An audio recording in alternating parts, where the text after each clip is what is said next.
Hello everyone, welcome to our new session of KCC tutorials.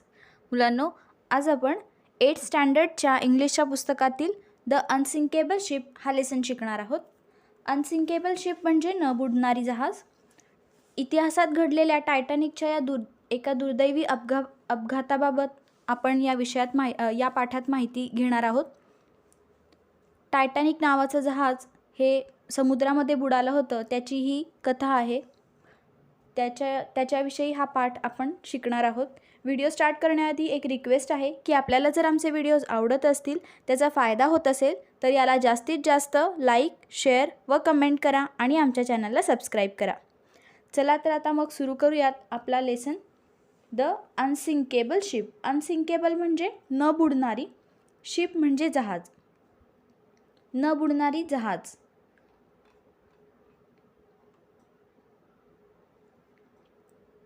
On 10 April 1912, the largest luxury ship in the world set sail from the Southampton in England to New York. 10 April 1912 रोजी सगळ्यात मोठी जहाजामध्ये सगळ्यात मोठी असणारी अशी luxurious ship म्हणजे आरामदायक आरामशीर अशी ही जी जहाज होती ती तयार होती. कशासाठी? To sail from Southampton in England to New York. इंग्लंडमधील साऊथहॅम्प्टन या बंदरातून न्यूयॉर्ककडे जाण्यासाठी ती तयार होती. She was called the Titanic आणि त्या जहाजाचं नाव होतं Titanic. Titanic, the word Titanic means huge. टायटॅनिकचा अर्थ काय आहे? ह्यूज. ह्यूज म्हणजे खूप मोठे. This was her maiden voyage. हा त्या जहाजाचा पहिलाच प्रवास होता. टायटॅनिक ही अतिशय मोठी जहाजांच्या इतिहासातली ही सर्वात मोठी आणि सुरक्षित आणि कम्फर्टेबल लक्झरियस अशी ही जहाज होती आणि हा तिचा पहिलाच सागरी प्रवास होता, maiden voyage. That is her first voyage. She set out to cross the Atlantic Ocean and she carried more than 2000 passengers. Atlantic Ocean Atlantic महासागर पार करून ती पुढे जाणार होती आणि तिच्यामध्ये 2000 प्रवासी प्रवास करणार होते. The Titanic was like a floating town. ही जी टायटॅनिक जहाज होती ती एका तरंगत्या शहराप्रमाणेच होती. एक शहरच जणू असं ती इतकी मोठी जहाज होती ती, जिच्यामध्ये 2000 प्रवासी प्रवास करणार होते. Everyone called the Titanic the finest ship in the world. प्रत्येकजण टायटॅनिक या जहाजेला जगामधली सगळ्यात फायनेस्ट शिप म्हणजे उत्कृष्ट जहाज असे म्हणत असत. आणि खरंच टायटॅनिक हे जगातील सर्वात मोठे प्रवासी जहाज होते, जे 15 एप्रिल 1912 रोजी समुद्रात बुडाले. जगातील सर्वात विनाशकारी सागरी अपघात जे झाले त्यापैकी हा एक मानला जातो, टायटॅनिक जी बुडाली. Everyone was proud of her. प्रत्येकाला त्या टायटॅनिकवर खूप गर्व होता, अभिमान होता. तशीच ती जहाज होती, खूप मोठी, तितकीच आरामदायक आणि कम्फर्टेबलसुद्धा. आणि विशेष म्हणजे ती न बुडणारी होती.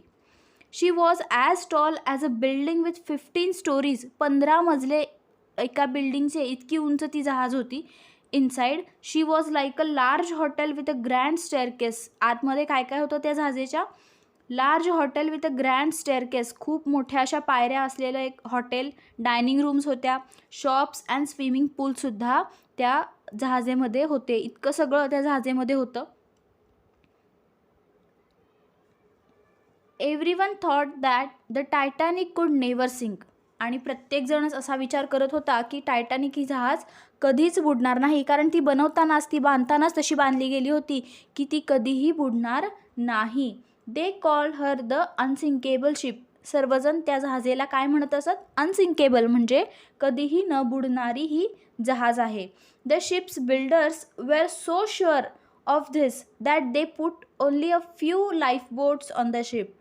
त्या जहाजाची बांधणी करणारे जे बिल्डर्स होते त्यांना तर याविषयी इतकी खात्री होती की जहाज बुडणार नाही, अशी त्यांना इतकी खात्री होती की त्यांनी त्या जहाजेवरती खूप थोड्या लाईफ बोट्स ठेवल्या. लाईफ बोट्स म्हणजे जीवरक्षक बोट्स जे असतात, जीवरक्षक नावा, त्या थोड्याशाच ठेवल्या लाईफ बोट्स. जेव्हा इमर्जन्सीमध्ये ज्या बोट्स लागत असतात त्याच्यासाठी जहाजेवरती बोट्स ठेवत असतात. कोणता अपघात झाला तर पटकन इमर्जन्सीमध्ये वापरता येतील अशा जीवरक्षक बोटी त्या जहाजेवरती असतात. त्या बांधणी करणाऱ्याला करणाऱ्या माणसांना किंवा त्या बिल्डर्सना इतका विश्वास होता, टायटॅनिकची बांधणी करणाऱ्या सर्व बिल्डर्सना इतका विश्वास होता की ही जहाज कधीही बुडणार नाही, आणि म्हणूनच त्यांनी त्या जहाजेवरती खूप थोड्या लाईफ बोट्स ठेवल्या होत्या. The journey was very comfortable, आणि तिचा प्रवास सुरू झाला आणि तो अत्यंत कम्फर्टेबल म्हणजे आरामदायक, शांत असा होता, निवांत होता. The passengers were proud because they were travelling in the best ship in the world. Passengers म्हणजे प्रवासी हे सुद्धा खूप अभिमान त्यांना वाटत होता, त्यांना गर्व वाटत होता. का? कारण ते एका अशा शिपमध्ये प्रवास करत होते जी जगातील सगळ्यात बेस्ट शिप आहे, अशा शिपमधून ते प्रवास करत होते. त्यामुळे त्यांना त्या प्रवासाचा, त्या बोटीचा गर्व वाटत होता, अभिमान वाटत होता. दे फेल्ट सेफ, आणि याशिवाय त्यांना सुरक्षितही वाटत होतं. समुद्राच्या या सागरी प्रवासामध्ये त्यांना अत्यंत सुरक्षित वाटत होतं टायटॅनिक या जहाजेमध्ये. Then came the night of 14 April, आणि अशा पद्धतीने 14 एप्रिलची ती रात्र आली. The sky was clear and the sea was calm. आभाळ एकदम शांत होतं आणि समुद्रही एकदम आभाळ एकदम निरभ्र स्वच्छ होतं आणि समुद्रही एकदम शांत होता. Many of the passengers were asleep. खूप सारे प्रवासी होते, पॅसेंजर्स होते, ते झोपले होते. Captain Smith knew that there were icebergs nearby. त्या जहाजाचे जे कॅप्टन होते त्यांना हे माहिती होतं, त्यांचं नाव आहे कॅप्टन स्मिथ. त्या कॅप्टन स्मिथला माहिती होतं की इथे जवळपास आईसबर्ग्स आहेत. आता आईसबर्ग्स म्हणजे काय, तर समुद्रामध्ये जिथे बर्फाळ जागा असते किंवा बर्फाची ठिकाणे असतात तिथे बर्फाचे डोंगर असतात, त्यांना हिमनग असे म्हणतात. तर ते हिमनग म्हणजेच आईसबर्ग. खूप मोठे असे ते दगडाचे ढीग असतात, बर्फाचे ढीग असतात. बर्फाचे हे जे ढीग असतात त्यांना हिमनग असे म्हणतात. So he told a man to keep a watch from the top of the ship. तर कॅप्टन स्मिथला यांना माहिती होतं की इथे जवळपासच कुठेतरी आईसबर्ग्स आहेत, आणि म्हणूनच त्यांनी एका व्यक्तीला, एका माणसाला जहाजाच्या टॉपवरती जाऊन हे सांगितलं होतं की तू लक्ष ठेव. सडनली ॲट 11:40 PM, अचानक 11:40 वाजता रात्री, द मॅन सॉ समथिंग. त्या माणसाला काहीतरी दिसलं. 11:40 वाजता रात्री त्याला काहीतरी दिसलं. He grew cold with fear, आणि तो घाबरून गेला, त्याला एकदम थंडी वाजून आली भीतीने. A huge iceberg stood right in the path of the Titanic. Iceberg, he yelled. तो जेव्हा पाहणी करत होता, निरीक्षण करत होता तो माणूस वरून, की कुठे आईसबर्ग्स आहेत का, हिमनग आहेत का. तर 11:40 वाजता रात्री बरोबर त्याला ते आईसबर्ग समोर दिसले, आणि त्याला खूप भीती वाटली. त्याला तो ओरडला जोरात, आईसबर्ग्स, हिमनग, असं तो जोरात ओरडला. कारण तो आईसबर्ग हा टायटॅनिकच्या पाथमध्ये येणारा होता, टायटॅनिकच्या रस्त्यामध्येच तो आईसबर्ग होता. पुढे काय होतं, Captain Smith fought hard to steer the Titanic away from the iceberg. त्या टायटॅनिकला त्या हिमनगापासून दूर घेण्याचा खूप प्रयत्न कॅप्टन स्मिथ यांनी केला. कॅप्टन स्मिथ फॉट हार्ड म्हणजे त्यांनी खूप कष्ट घेतले त्या टायटॅनिकला बाजूला करण्यासाठी त्या हिमनगापासून. But the ship change direction slowly and her side scraped the mountain of ice. पण त्या जहाजेनी अत्यंत हळू वेगामध्ये ती जहाज वळवली, आणि ती जहाज वळाली खूप हळू वेगाने ती जहाज वळाली, आणि थोडीशी कडेला ती स्क्रॅप झाली, म्हणजे तिथे स्क्रॅच झालं त्या जहाजेमध्ये, आणि त्या हिमनगामध्ये टक्कर झाली, आणि थोडंसं एका बाजूला तिथे स्क्रॅप झालं. A shower of ice fell on the decks. आणि अशा पद्धतीने तिथे धडक झाल्यानंतर, त्या आईसबर्गची आणि जहाजाची धडक झाल्यानंतर आतमध्ये सगळीकडे पाणी येऊ लागलं, बर्फ येऊ लागला, आणि तो खूप सारा बर्फ त्या डेक्सवरती पण पडला. वरती जहाजाच्या समोर उभारण्यासाठी वगैरे जी जागा असते, मोकळी जागा, त्याला डेक्स म्हणतात. त्या मोकळ्या जागेवरती सुद्धा बर्फाचा खच पडला, बर्फ पडला. Iceberg cut holes along the ship side. जहाजाचे जे खाली होल्स होते ते कट झाले. Water began to pour into lower decks. आणि खालचे जे मजले होते त्या मजल्यांमध्ये आता पाणी जायला सुरुवात झाली, कारण त्याच्यामध्ये धडक बसली होती. हिमनग आणि जहाज यामध्ये थोडी का होईना धडक बसली होती, कारण टर्न केल्यानंतरसुद्धा त्या आईसबर्गला जहाज धडकली होती, स्क्रॅच झालं होतं, आणि त्यामुळे तिथून पाणी यायला सुरुवात झाली. Most passengers heard nothing and slept on. पण असे कितीतरी पॅसेंजर्स होते ज्यांनी काहीही ऐकलं नाही आणि ते तसेच झोपी गेले. Captain Smith and his crew could not stop the water flooding through the ship. Captain Smith आणि त्यांचे जे सहकारी होते त्यांना हे शक्य झालं नाही. आतमध्ये येणारं पाणी रोखणं हे त्यांना काही जमलं नाही, त्यांना शक्य झालं नाही. ते पाणी ते थांबवू शकले नाहीत. They knew the Titanic was in a great danger. आणि त्यांना कळून चुकलं होतं की टायटॅनिक ही जहाज आता खूप मोठ्या धोक्यामध्ये सापडली आहे, संकटामध्ये सापडली आहे असा अंदाज त्यांना आला. कारण हिमनग धडकल्यानंतर आतमध्ये जे पाणी येत होतं त्या दृष्टिकोनातून त्यांनी विचार केला की जहाज आता बुडणार आहे. आणि असं अस्मानी संकट त्या जहाजेवरती आलं होतं. ती हिमनगाला धडकल्यामुळे त्या जहाजेला होल पडले होते आणि पाणी आत येत होतं. The unsinkable ship was sinking now. आणि ही न बुडणारी जहाज आता बुडत होती. टायटॅनिक बुडत होती. At 12:15 a.m., Captain Smith sent urgent message on the ship's radio. At 12:15 12:15 वाजता कॅप्टन स्मिथ यांनी एक अर्जंट मेसेज पाठवला. कुठे पाठवला? On the ship's radio asking for help. जहाजांवरती जे रेडिओ असतात त्या रेडिओवरती संदेश पाठवला की help Titanic sinking come quickly. मदत करा टायटॅनिक बुडत आहे, त्यामुळे प्रत्येकाने मदत करा असा त्यांनी मेसेज पाठवला. Then he ordered the crew. आणि मग त्यांनी क्रू म्हणजे त्यांचे जे सहकारी होते किंवा तिथे काम करणारे जे स्टाफ होता त्या स्टाफला सांगितलं to wake all the passengers up. सर्व पॅसेंजर्सना जागा करण्यासाठी सांगितलं, कोणाचाही जीव जाता कामा नये. आणि म्हणून त्यांनी सर्व पॅसेंजर्सना जागा करायला सांगितलं. A ship called the California was only 20 miles away but she did not receive the Titanic's message. दुसरी एक शिप होती जिचं नाव होतं कॅलिफोर्निया. ही शिप त्यांच्यापासून फक्त 20 मील अंतरावरच होती, परंतु त्या जहाजेला टायटॅनिकनी पाठवलेला आवाज किंवा ते रेकॉर्डिंग सापडलंच नाही, मिळालंच नाही. Titanic message did not receive Titanic message म्हणजे टायटॅनिकचा हा जो मेसेज होता तो त्या जहाजेला मिळालाच नाही. Unfortunately,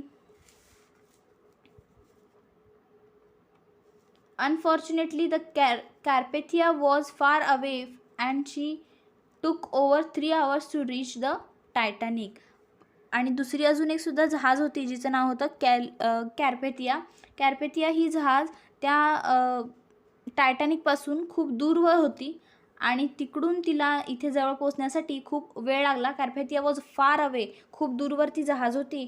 अँड शी टूक ओव्हर 3 hours, 3 तास तिला हा प्रवास करण्यासाठी लागले कॅर्पेथियाला.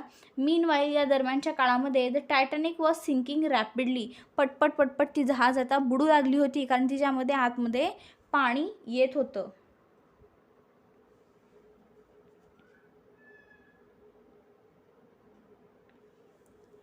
कॅर्पेथिया ही जी जहाज होती ती त्यांच्यापासून 3 तास अंतरावर होती. इतक्या लांब अंतरावर होती, खूप लांब अंतरावर होती आणि तिला पोहोचायला 3 तास इतका वेळ लागला. मीनवाईल म्हणजे दरम्यान the Titanic was sinking rapidly. पटपट ती जहाज बुडू लागली होती. The crew lowered the life boats in to the sea. आणि ते जे क्रू म्हणजे स्टाफ होता, त्या जहाजेवर असणारा जो स्टाफ मेंबर्स होते त्यांनी लाईफ बोट्स म्हणजे जीवरक्षक बोटी आता काढल्या आणि त्या समुद्रामध्ये टाकल्या. But there was only enough space in the boat. त्या जहाजेमध्ये खूप थोडीशी त्या ज्या लाईफ बोट्स होत्या त्या लाईफ बोट्समध्ये सुद्धा थोडीशीच जागा होती. The Titanic had more than 2000 people on board. जहाजेमध्ये आता सध्याला 2000 लोकं होती आणि बोटी फक्त थोड्याच होत्या. The ship began to tilt in to the sea. आणि एवढ्यातच ती जहाज समुद्रामध्ये तिरपी व्हायला लागली, क्रॉस होत गेली ती जहाज. People began to jump from the decks in to the ice cold water. लोक त्या जहाजेमधून डायरेक्ट समुद्रामध्ये उड्या घालू लागले. With its lights still shining the Titanic stood upright for a few minutes. आणि थोड्या वेळासाठी ती जहाज ही अशी उभी थांबली होती. देन ॲट 2:20 AM 2:20 वाजता on 15 April she vanished in to the sea. समुद्रामध्ये ही जहाज वॅनिश झाली म्हणजे गायब झाली. About 1500 people drown. आणि यामध्ये 1500 लोक बुडाले. Captain Smith and most of his crew went down with the ship. त्या जहाजेसोबतच कॅप्टन स्मिथ आणि त्याचा बराचसा क्रू म्हणजे त्यांचे जे स्टाफ मेंबर होते ते सुद्धा त्या जहाजेसोबतच गेले. The Carpathia arrived at 3:40 a.m. The ship's crew found the lifeboats and saved 700 people in them. कॅर्पेथिया ही जहाज जी होती ती 3:40 तिथे घटनास्थळी पोहोचली आणि त्या लाईफबोट्समधून आणि वेगवेगळ्या पद्धतीने तिथे जिवंत असलेल्या लोकांना कॅर्पेथियाने वाचवले. आणि यापैकी 700 एकूण 2000 पैकी 700 लोकांना वाचवण्यात त्यांना यश मिळालं. They also found chairs and pieces of wood floating on the water. त्या पाण्यावरती पीसेस ऑफ वूड म्हणजे लाकडाचे तुकडे आणि चेअर्स लाकडी खुर्च्या त्यांना तरंगताना दिसलं. But almost all the people in the water had drown or died of cold. पण बरेचसे लोक त्या पाण्यामध्ये बुडून मृत्युमुखी बुडाले होते आणि थंडी वाजून डाईड ऑफ कोल्ड म्हणजे थंडी वाजून ते मरून गेले होते, त्यांचा जीव गेला होता. The Carpathia was too late to save them. आणि कॅर्पेथिया त्यांना वाचवण्यात खूप उशिरा पोहोचली तिथे. तिला येण्यासाठी खूप उशीर लागला त्या कॅर्पेथिया या जहाजेला. The sinking of the Titanic made people think harder about the safety of the passengers on the ship. टायटॅनिकच्या जहाजाची ही जी दुर्दैवी घटना झाली, या घटनेने अनेक लोकांना हा विचार करण्यास भाग पाडले की त्या जहाजेवरील प्रवाशांच्या सुरक्षिततेचे काय, हा विचार करण्यास लोकांना भाग पाडले. They asked Y ships carry such a few life boats. लोक विचारू लागली की लाईफ बोट्स इतक्या कमी का घेऊन जातात, शिपमध्ये इतक्या कमी लाईफ बोट्स का घेऊन जातात. And why they turn off their radios. आणि रेडिओ बंद करून का ठेवले जातात. In 1913 it was decided. 1913 हे ठरवलं गेलं that all the ships must have enough room in their lifeboats to carry everyone on the board. 1913 असं ठरवलं गेलं की बोट्सवरती म्हणजे शिपवरती इतक्या लाईफबोट्स असल्या पाहिजेत आणि त्या लाईफबोट्समध्ये सुद्धा पुरेशी भरपूर जागा असली पाहिजे. इतकी जागा की त्या बोटवरती जहाजेवरती जितके व्यक्ती आहेत, जितके प्रवासी प्रवास करत आहेत ते सर्व प्रवासी त्या लाईफबोट्समध्ये पुरतील इतके लाईफबोट्स जहाजेवरती असले पाहिजेत असा आदेश काढण्यात आला, असं ठरवण्यात आलं. It was also decided that ships must keep their radios working every hour of the day and night. आणि हे सुद्धा ठरवण्यात आलं की जहाजामध्ये जे रेडिओ असतात ते रेडिओ दिवसा आणि रात्री 24 तास चालूच राहतील असं ठरवण्यात आलं.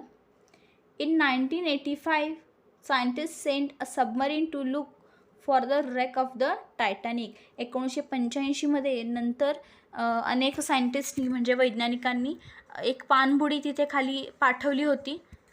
त्या पाणबुडीनी माहिती आपल्याला ही सगळी कळाली. रेक ऑफ द टायटॅनिक म्हणजे टायटॅनिकमध्ये झालेला बिघाड पाहण्यासाठी ती सबमरीन गेली होती. They found the ship lying in 2 pieces on the ocean floor. आणि त्या समुद्राच्या सपाटीपाशी ती जहाज 2 तुकड्यामध्ये पाहायला मिळाली. At the depth of around 4000 metres 4000 metre खालीवरती ती जहाज होती. Later they took photographs and wreck and brought small parts of it to the surface of the water. या घटनेनंतर 1985 जेव्हा पुन्हा सबमरीन पाठवली गेली तेव्हा तिथे त्यांनी फोटो काढले आणि brought small parts of it त्याचे थोडेसे भग्नावशेष थोडेसे अवशेष ते वरती घेऊन आले to surface of the water. पाण्याच्या त्या पृष्ठभागावरती हे घेऊन आले. There are many stories of bravery that on that terrible night in April 1912. April 1912 घडलेल्या या दुर्दैवी घटनेबाबत अनेक स्टोरीज, अनेक शौर्यकथा लिहिल्या गेल्या आहेत. या भयानक दृश्याच्या अनेक कथा लिहिल्या गेल्या आहेत. In 1998 the director James Cameron made a famous film of the Titanic's maiden voyage. 1998 the great director James Cameron यांनी एक फिल्म बनवली, फेमस फिल्म, खूप छान प्रसिद्ध अशी फिल्म आहे ती Titanic. It is very sad film. ही खरं तर खूप सॅड फिल्म आहे. Almost everyone who sees the film leaves the cinema in tears. जो हा सिनेमा पाहण्यासाठी, टायटॅनिक हा सिनेमा पाहण्यासाठी थिएटरमध्ये येतो किंवा जेव्हा लोकांनी हा व्हिडिओ, हा टायटॅनिक पाहिला आहे, तेव्हा त्यांच्या डोळ्यात पाणी आल्याशिवाय राहत नाही. कुणीही असं राहत नाही ज्यांना पाणी येत नाही डोळ्यामध्ये, त्यांना पाणी येतं म्हणजेच दुःख होतं. Almost everyone who sees the film leaves the cinema in tears. तो सिनेमा पाहताना प्रत्येकाच्याच डोळ्यात अश्रू येतात.